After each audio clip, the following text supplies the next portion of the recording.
मेरे मामा दुबई में एक बड़ी कंपनी में नौकरी करते थे। मामी जवान और खूबसूरत थी। मैं और मामी घर में अकेले रहते थे। एक दिन जब मैं कॉलेज से वापस आया तो मामी के कमरे का दरवाज़ा खुला था। जैसे ही मैं अंदर जाकर देखा तो मेरी रूह कांप गई, क्योंकि मामी तो कभी-कभी इंसान को अपनी आंखों पर यकीन नहीं होता है। और वह लम्हा मेरे लिए भी ऐसा ही था। जो कुछ मैंने देखा था उस पर यकीन करना मेरे लिए नामुमकिन था। मैं कैसे मान लेती कि मेरे मामा की बीवी उनके पीछे ऐसा भी कर सकती हैं। मेरे दरवाजे पर खड़ा था और मुझे लग रहा था कि मेरे कदमों तले ज़मीन निकल गई है। मेरी मामी को तो इस बात की भनक भी नहीं थी कि मैं भी उस वक्त घर लौट आया। अचानक से तबीयत खराब हो जाने की वजह से घर वापस आ गया था, मगर मुझे बिल्कुल भी अंदाज़ा नहीं था कि घर आकर यह मंजर देखने को मिलेगा। मेरी यह मामी जी पर मुझे बहुत नाज था और मेरी ख्वाहिश थी कि मेरी बीवी भी मेरी मामी जैसी हो। पर यह सब देखने के बाद भरम टूट गया था। मैं तभी अपने कदमों को वापस पलट लाया था। मैं नहीं चाहता था कि मामी को मेरी मौजूदगी का एहसास हो और हम दोनों के दरमियान जो पर्दा है वह ख़त्म हो जाए, वरना शायद हम दोनों का भी एक दूसरे से नज़र मिलाने के काबिल नहीं रहते। मैं घर से निकलकर रोड पर चल रहा था और मेरी आंखों के सामने बस एक ही मंजर चल रहा था, मामी के कमरे का। मेरी मामी जिस हालत में कमरे में मौजूद थी उसे बयां करते हुए भी मैं शर्म से ज़मीन में गड़ जाऊंगा। कोई भी इज्जतदार आदमी इस बात को कभी बर्दाश्त नहीं कर सकता कि उसके घर या खानदान की कोई औरत इस तरह खानदान की इज्जत को मिट्टी में मिला रही है। मुझे मामी के साथ रहते हुए 6 महीने होने वाले थे, लेकिन उस 6 महीने में मुझे एक बार भी इस बात का एहसास नहीं हुआ था कि मेरी मामी के दिल में क्या चल रहा है। इतने नेक और सीधे साधे नज़र आने वाली मामी ने तो आज सारी हदें ही पार कर दी थी। यह जानकर आपकी भी रोंगटे खड़े हो जाएंगे कि मेरी मामी अपने पति के बगैर मौजूदगी में घर में क्या कर रही थी। मेरा नाम रमेश है। मेरा ताल्लुकात पंजाब की एक गांव से है। मेरी ज़िंदगी में वह वक्त आया जब मुझे पढ़ाई हासिल करने के लिए शहर जाना पड़ा। हमारे हालात इतने अच्छे नहीं थे कि मैं हॉस्टल का किराया दे सकता, इसलिए जब मैं शहर आया तो पढ़ाई के साथ साथ मैं छोटे मोटे नौकरी भी कर ली।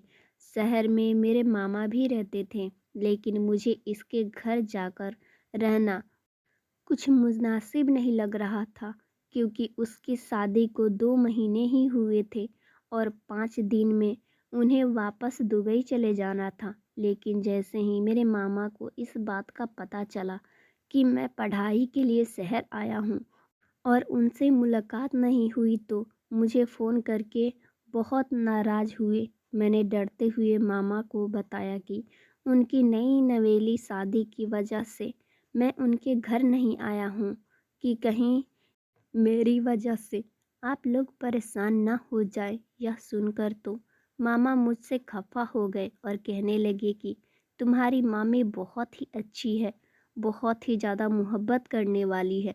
तुम एक दफ़ा घर आ जाओ तो तुम्हें खुद पता चल जाएगा।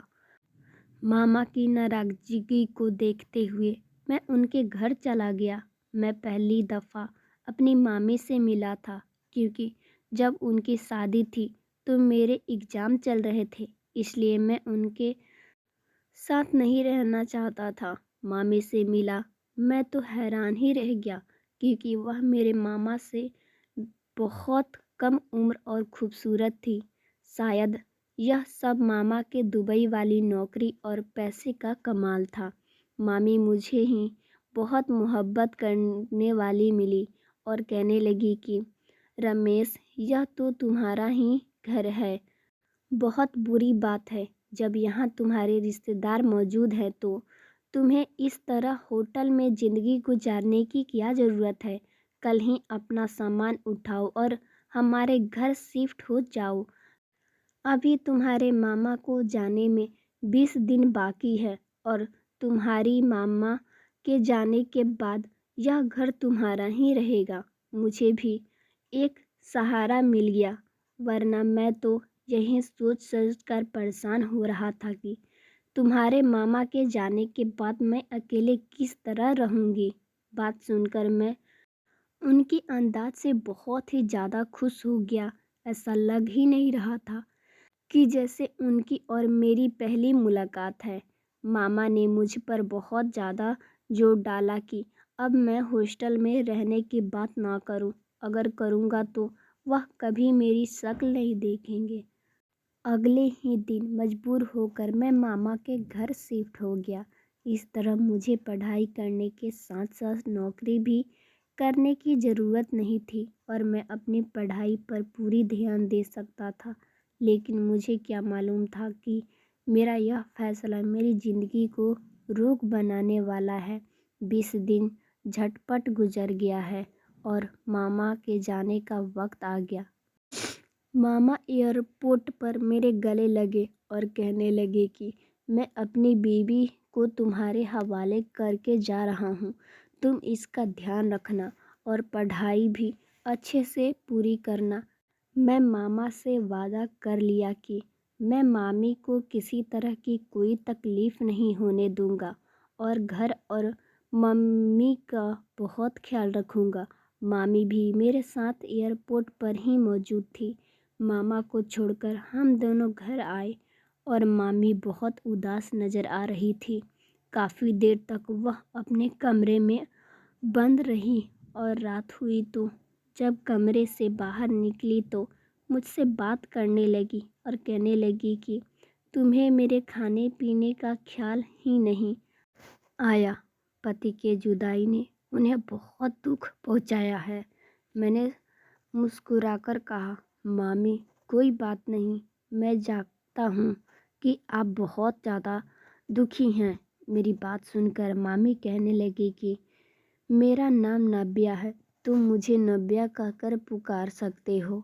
मेरी और तुम्हारी उम्र बिल्कुल बराबर है, तो मुझे मामी कहते हुए कुछ अच्छे नहीं लग रहे। मामी की बात सुनकर मैं हंस पड़ा और वह ठिठक कर रह गई। उम्र में तो तकरीबन मेरे बराबर की ही थी, लेकिन मेरा इस तरह उन्हें नाम से पुकारना कुछ ठीक नहीं लग रहा था। और फिर जब तक मामा यहाँ थे मैंने कभी मामी को नाम से नहीं पुकारा था, तो मैं माँ के जाने के बाद कैसे उन्हें नाम से पुकार सकता था। लेकिन मामी बार बार कहती कि रमेश तुम मुझे नब्या ही कहकर पुकारो करो। मामी की बात बार बार कहने से मैंने उन्हें नब्या कहकर पुकारा शुरू कर दिया। उनका रवैया मेरे साथ बहुत ही अच्छा था। वह इस तरह मेरे ख्याल रखते कि मुझे किसी चीज़ की कोई फिक्र ही नहीं होती।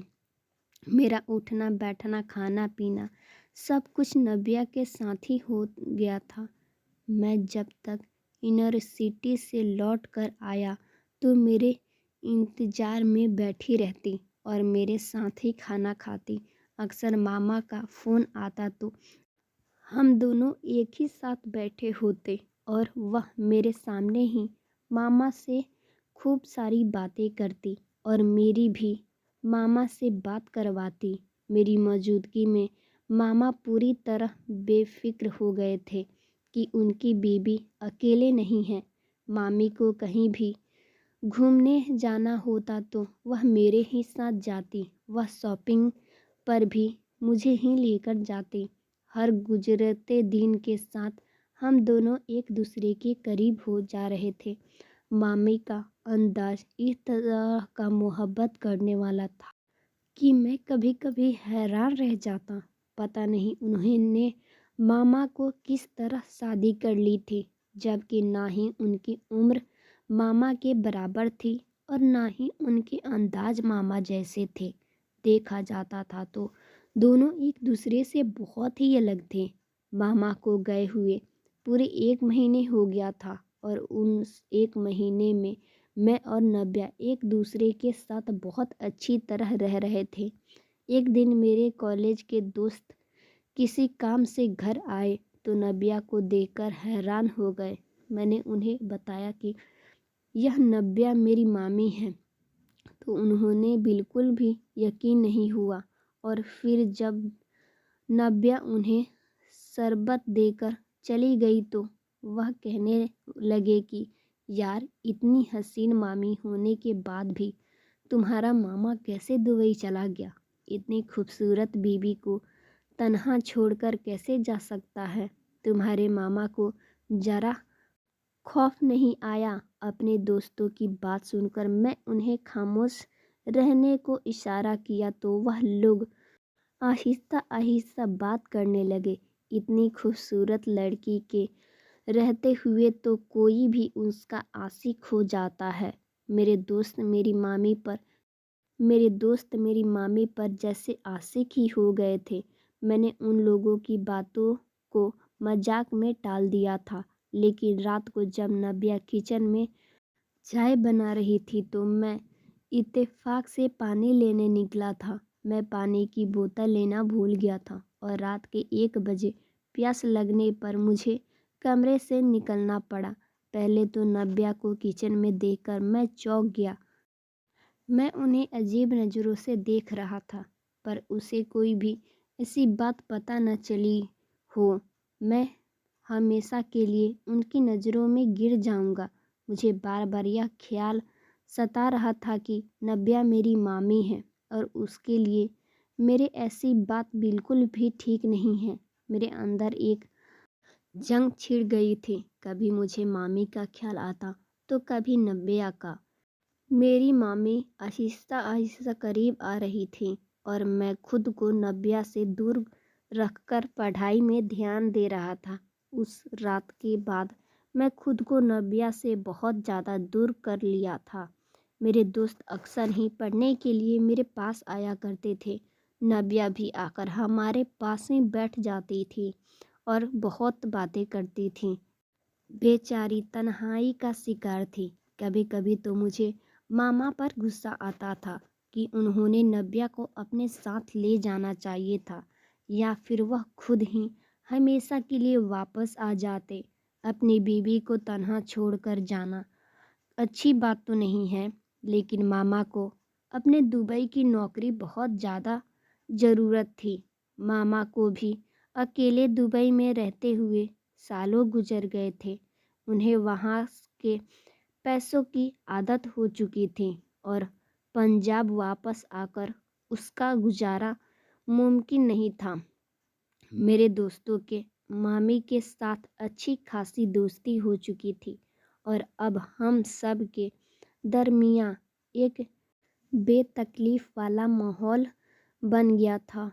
मामी खुद ही मेरे दोस्तों को कहती कि वह यहाँ आकर पढ़ाई किया करे, इस तरह उनका दिल भी लगा रहेगा। हमारे इम्तिहान का सिलसिला शुरू हो चुका था और कॉलेज में पढ़ाई भी बहुत ज़्यादा हो रही थी। मैं हद से ज़्यादा बिजी हो चुका था। नव्या अक्सर ही मुझे उस बात का शिकायत करने लगी थी। अब मैं उनके साथ पहले की तरह नहीं रहा। ना ही उनसे बात करता हूँ और ना ही बाहर लेकर जाता हूँ। मैं उससे वादा कर लिया कि मैं इम्तिहान के बाद उसे ज़रूर बाहर लेकर जाऊँगा। और फिर नव्या की नाराज़गी को दूर करने के लिए एक रात मैं बाहर से खाना लेकर आया और हम दोनों ने एक साथ बैठकर खाना खाया था और काफ़ी देर तक एक दूसरे के साथ वक्त भी गुजारे थे। इस रात को मैंने पढ़ाई भी नहीं की थी और जल्दी से सो गया। सुबह कॉलेज गया तो बाहर का खाना खाने की वजह से तबीयत खराब हो गई। मेरे पेट में बहुत दर्द हो रहा था। मुझे बाहर के खाने की आदत नहीं थी, मुझे घर के खाने की आदत थी। शहर का खाना मुझे राज नहीं आता था और अब 10 बजे के करीब मेरी तबीयत बहुत ज़्यादा खराब हुई तो मैं कॉलेज से आधी छुट्टी ले लिया। मैंने सोचा कि घर जाकर आराम करूँगा क्योंकि मुझे जल्दी ठीक होना था, क्योंकि मेरे एग्ज़ाम आने वाले थे ताकि मेरी एग्ज़ाम अच्छे से हो सके।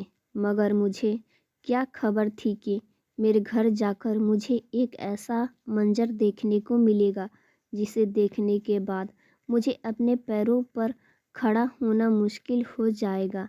मैं आमतौर पर अपने दोस्तों के साथ ही उसकी मोटरसाइकिल पर कॉलेज आया जाता करता हूँ, लेकिन आज वह छुट्टी पर था, इसलिए मुझे बस के जाना पड़ा। मेरे पास घर की चाबी थी, इसलिए मैं खामोशी से दरवाज़ा खोलकर अंदर दाखिल हो गया, क्योंकि मेरे मुताबिक इस वक्त नव्या गहरी नींद में सो रही होगी।